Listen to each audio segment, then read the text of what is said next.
there is a caution amongst rabbinic thinkers whether we should attribute too much reasons for the commandments, because then once you know the reason, you're not bound to do the commandments.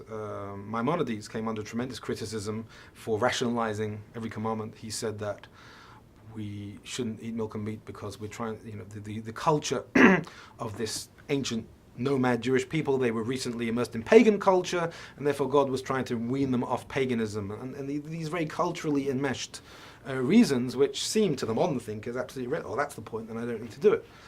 Kabbalistic wisdom presents that problem even more. If I know that there's tremendous cosmic significance to my mitzvah, my commandment, then surely we can take the cosmic significance and just and leave the ritual trappings behind. There's a tremendous impulse to do that, and that is why all esoteric wisdom is to some extent antinomian.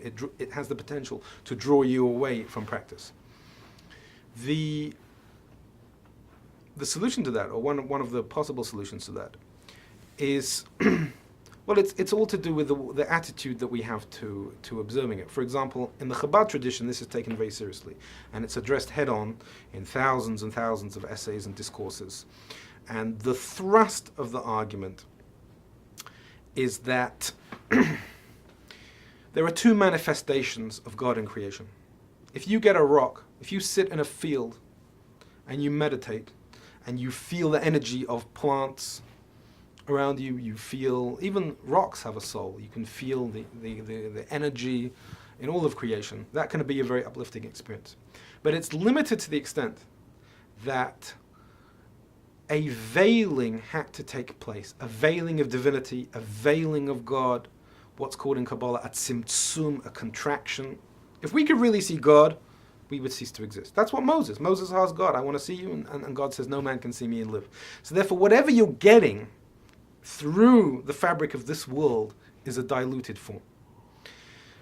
The Zohar says, fundamental text of the Kabbalah, a rais of a kuchabrichu kulachad, which means the Torah, the mitzvot, the commandments, is really one with God. It's a higher energy.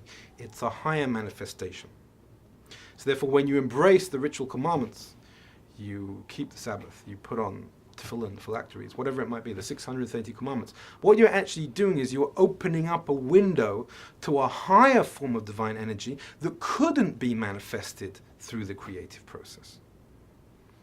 So there's no way you can throw out the baby with the bathwater like that, because it's not that God says, well, keeping the Sabbath is a good idea and here's the reason for it. No, the actual Sabbath itself, the observance itself, is the vehicle expression of that higher energy.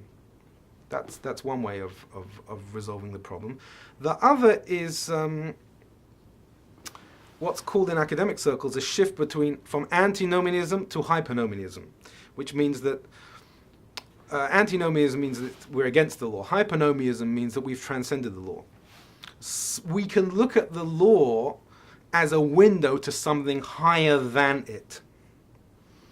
The sages taught, there's a famous discussion, a person sins, what's the solution? So wisdom says, I'm afraid this guy's going to have to die because he sinned. The Torah says, let him bring a sacrifice and that will atone for him. And then God says, no, let him do teshuvah, let him return, and then he's fine. And Chassidic wisdom explains that what is this dichotomy here? We have here Torah and then God. Surely Torah and God is the same thing.